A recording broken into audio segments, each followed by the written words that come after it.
Thomas Jonas, avec un pseudonyme qui est Baron, parce que je suis, du coup, mon métier un peu particulier, c'est de créer des supports pédagogiques, ludiques et pédagogiques, donc de transformer en jeu, on va dire, des choses qu'on a envie de vulgariser, d'amener auprès du grand public. Donc voilà, ça peut être beaucoup de choses, c'est essentiellement autour de l'écriture, de la littérature, mais après ça s'est développé autour de l'éducation média, de l'éducation à l'image, et jusqu'aux ANMT, du coup, au fonds d'archives, voilà, présenté au grand public.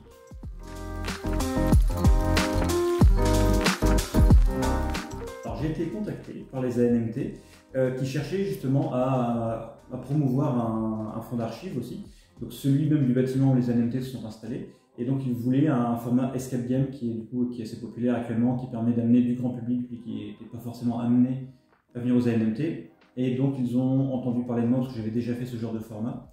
Donc ce sont les ANMT qui m'ont contacté, qui m'ont proposé de venir, qui m'ont fait un peu découvrir ce service, et ensemble on a créé quelque chose du coup.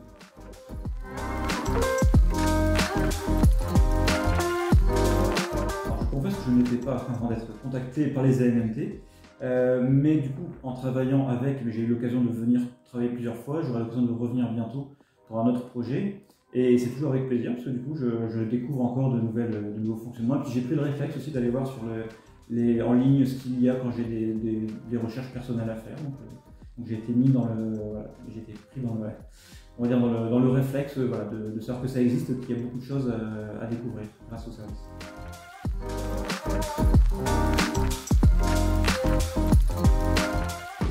Comme je vous disais, j'étais venu donc la première fois aux NMT pour créer un escape game.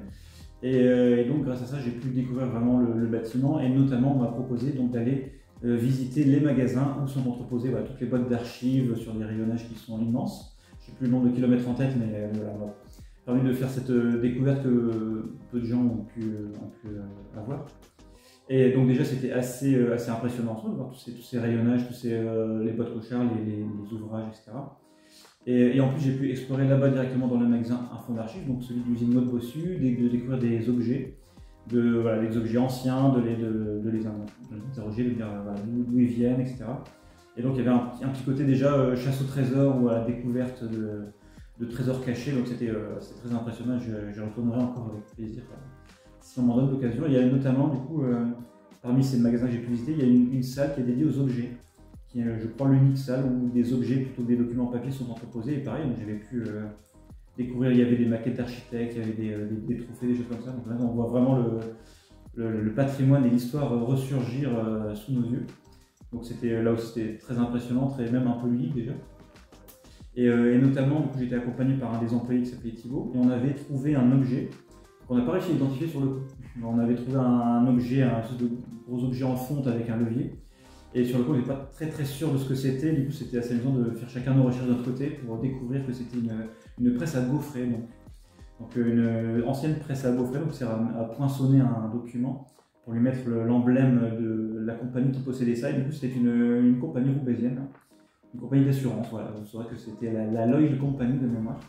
Et du coup, on avait pu trouver qu'elle poinçonnait. Puis on s'est dit, il y a un logo, qu'est-ce que c'est? Donc voilà, il y avait déjà un travail un peu de découverte. Qui était assez marquant. J'en garde un très bon souvenir. Et cet objet, du coup, a pris une place particulière dans l'escape game. Une place d'honneur maintenant pour conclure le jeu.